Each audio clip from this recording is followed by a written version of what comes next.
भगवान हमारे हैं और हमारे का हमें भरोसा है। राम जी हैं। एक बात सुनाऊं मैं, ममता की बात सुनाऊं। वृंदावन में एक महात्मा घूमते थे, जिन्हें देखकर लोग कहते थे जज साहब आ रहे हैं, जज साहब आ रहे हैं। 30 वर्ष पुरानी घटना है। तो एक संत से किसी ने पूछा कि इनको जज साहब क्यों कहते हैं? तो कहा कि ये साधु अब हो गए, पहले जज थे, पुराना नाम अभी भी चल रहा है। तो ये साधु क्यों हुए? कहा ये दक्षिण भारत में एक छोटी सी जगह थी, लोक अदालत की तरह, वहां ये जज थे। एक गांव में एक बड़ा सीधा सरल आदमी रहता था, उसका नाम था भोला। भोला नाम तो लोगों ने रख दिया था, क्योंकि वो राम जी के अलावा किसी को जानते नहीं था, ना अन्यम जाने नैव जाने न जाने। गांव में रघुनाथ जी का मंदिर था और भोला केवट जाति का था। सामान्य परिस्थिति पर उससे जब कोई पूछता कि केवट भैया भोले वो बात कैसी है, तो कहता रघुनाथ जी जाने, मैं तो कुछ नहीं जानता। 2 बेटे 1 बेटी, बेटी विवाह के योग्य हुई। बेटों ने कहा कि पिताजी यहां के जो धनी सेठ हैं उनसे कर्ज ले लिया जाए, बहन का विवाह होने के बाद हम लोग कमाएंगे, रुपया चुका दिया जाएगा। केवट गया, सेठ जी ने ब्याज की सामान्य दर जो लेते थे वो तय की, लिखा पड़ी हुई, रुपया ले आए, विवाह हुआ बेटी का। बेटी विदा हुई ससुराल को और केवट ने घर छोड़ दिया। गांव में रघुनाथ जी का मंदिर था, वहीं रहने लगा। सबके ममता ताग बटोरी, मम पद मनहि बांधि बर डोरी, रहने लगा। बेटों ने कमाई करके पैसा दिया, केवट लौटाने के लिए गया सेठ जी के पास। सेठ जी ने रुपया ले लिया, ब्याज ले लिया, रसीद लिखकर दे दी कि पाई पाई से पैसा मिला, और कहा केवट पढ़ो क्या लिखा है। केवट बोला रघुनाथ जी जाने, मैं तो कुछ नहीं जानता क्या लिखा। सेठ जी के मन में पाप आया कि इससे दोबारा पैसा लिया जा सकता है, तो बोले ये कागज हमें दे दो, तुम जरा पानी ले आओ। वो 1 गिलास पानी लेने गया, सेठ जी ने वो रसीद छिपा के रख ली। फाड़ते तो शक होता, एक कागज पर ऐसे ही कुछ लिख कर दे दिया, बोलिए तुम्हारी रसीद। केवट ले गया, रघुनाथ जी के चरणों में रखकर जिस कमरे में रहता था वहां रख दी, और अपना राम जी से मतलब सबके ममता ताग बटोरी, मम पद मनहि बांधे बर डोरी। सेठ जी ने मुकदमा कर दिया। केवट ने रुपया दिया था, चुकाया नहीं, कहता दे चुके हैं। अदालत में केवट को जाना पड़ा। वही जज जो महात्मा हो गए थे, उन्होंने कहा कि तुमने रुपया लिया था? हाँ। चुका दिया? इसका प्रमाण? कागज। जज साहब ने कहा ये तो कोई सबूत नहीं है, इसमें कुछ लिखा ही नहीं है। केवट सरल आदमी रोने लगा, रघुनाथ जी जाने, मैं तो ये इसी को रसीद समझे था। जज साहब दयालु हृदय के थे, बोल रो मत, तुमने जब सेठ जी का रुपया वापिस दिया तब तुम्हारे सेठ जी के बीच में कोई तीसरा था? तो केवट की जो आदत थी, जो स्वभाव था, उसी भाव से बोला सत्य कहता हूं जज साहब, सेठ जी को जब मैंने रुपया वापिस दिया तो मेरे और सेठ जी के बीच में सिवा रघुनाथ जी के और कोई नहीं था। जज साहब बोले अच्छा तुम जाओ, अगली तारीख पर आना। जज साहब ने समझा कि रघुनाथ जी कोई इनके गांव के रहने वाले सज्जन होंगे। जज साहब ने अपने खर्चे से रघुनाथ जी के नाम सम्मन जारी कर दिया। अब चपरासी पूरे गांव में सम्मन लिए घूमे, उस गांव में रघुनाथ जी नाम का कोई आदमी नहीं था। चपरासी तो परेशान हो गया। एक ने कहा रघुनाथ जी का मंदिर जरूर है, बोले वही बताओ। गया चपरासी, पुजारी बाहर बैठे थे। चपरासी को देखा, क्या बात है, सम्मन दिया, रघुनाथ जी का मंदिर यही है? हाँ लो।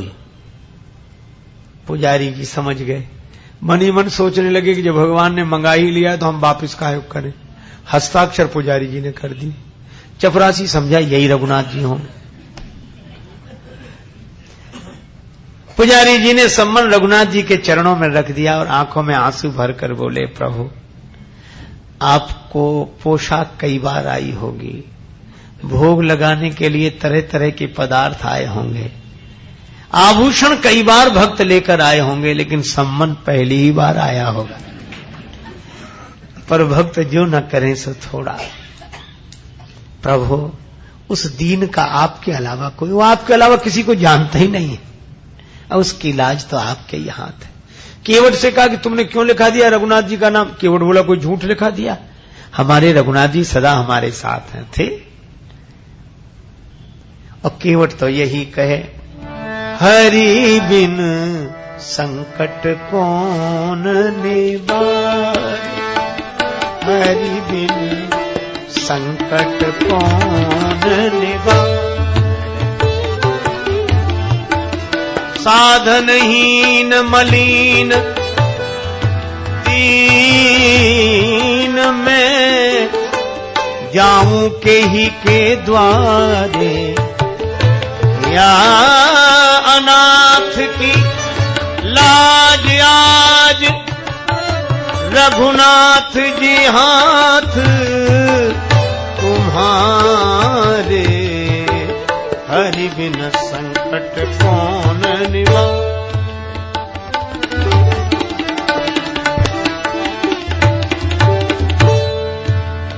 दीन दयालु सुने जब ते, तब ते मन में कछु ऐसी बसी है, फेरूं कहां और जाऊं कहां, बस तेरे ही नाम की फेंट कसी है।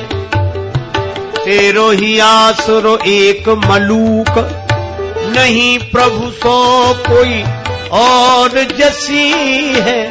ये हो मुरारी पुकारी कहूं, अब मेरी हंसी नहीं तेरी हंसी है, संकट कौन निवारे, हरि बिन संकट कौन,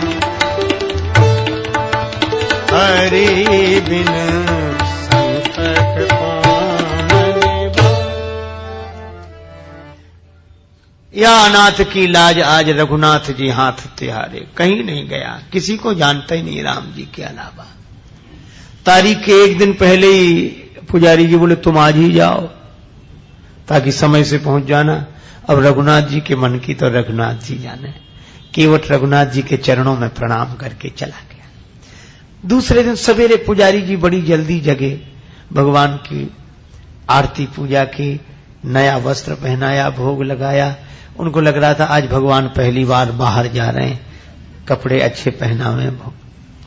रोने लगे पुजारी जी, भाव की तो बात है। प्रभु आपको जो पोशाक अच्छी लगे वही पहनकर जाना, लेकिन जाना जरूर, उसका कोई नहीं है आपके अलावा। उधर केवट पहुंचा, सेठ जी पहुंच गए। जज साहब ने कहा केवट तुम्हारे गवाह रघुनाथ जी कहां हैं? केवट बोला हुजूर यहीं कहीं होंगे, भी तो सब जगह रहते हैं। जज फिर भी नहीं समझे, चपरासी को आदेश दिया आवाज लगाओ। चपरासी आवाज लगाने, रघुनाथ हाजिर है, रघुनाथ हाजिर है, रघुनाथ हाजिर है, रघुनाथ हाजिर है, रघुनाथ हाजिर है, हाजिर है। ऐसे 3 नारे जो लगाए हैं तो क्या देखा, एक बूढ़ा आदमी हाथ में लकड़ी पकड़े, कमर झुकी है, हाथ से इशारा कर रहा है।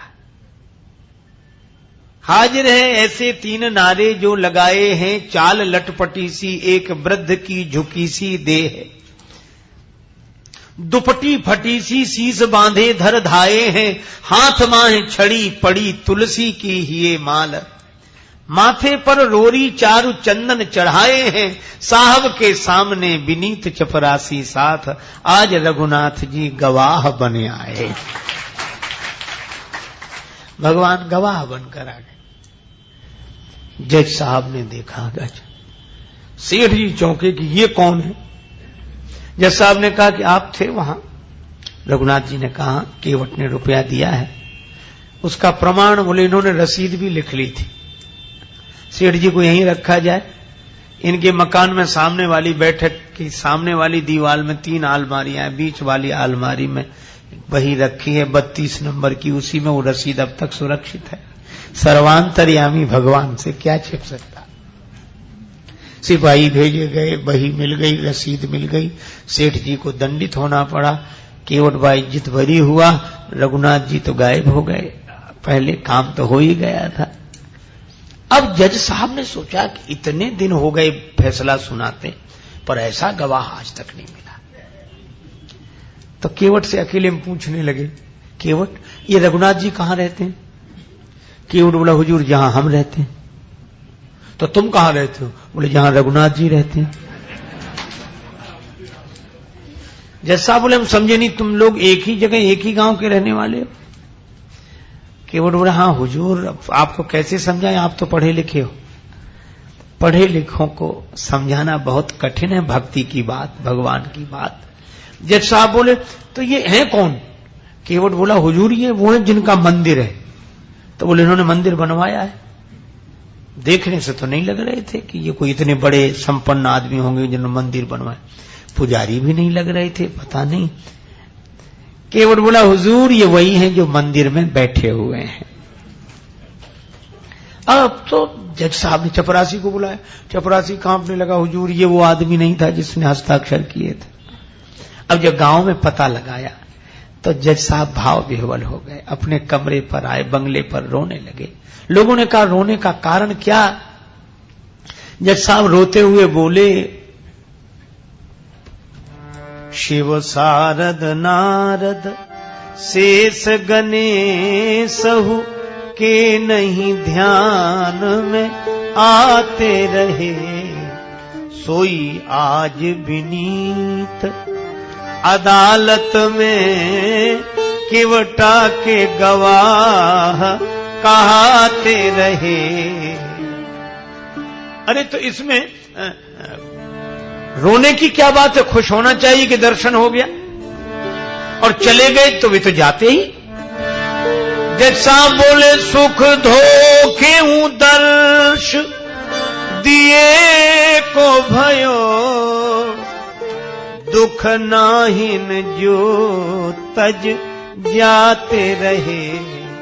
फिर रो क्यों रहे हो? बड़ी भाव भरी बात कही। जज साहब बोले, आज मुझसे बहुत बड़ी गलती हो गई। कौन सी? कुर्सी पे बना जज बैठा रहा, और जगदीश खड़े समझाते रहे। कुर्सी पर जज बना बैठा रहा, और जिनकी अदालत में सबको उपस्थित होना पड़ता, वे भगवान खड़े खड़े गवाही देते रहे। ऐसा वैराग्य हुआ, उसी दिन पद से इस्तीफा दे दिया, वृंदावन आ गए, साधु जीवन बिताया। अक्सर खड़े रहते थे, कहते थे भगवान खड़े रहे, मैं बैठा रहा था, तो खड़े ही रहना अच्छा है। मंदिर में जाते तो अंदर नहीं जाते, बाहर से ही दरवाजे की धूल सिर पर चढ़ा लेते। कोई कहता कि अंदर क्यों नहीं जाते? तो कहते कि मैं उन्हें मुझे दिखाने लायक नहीं हूं, मुझसे जो अपराध हुआ। यह भाव केवट के कारण भगवान गवाह बने।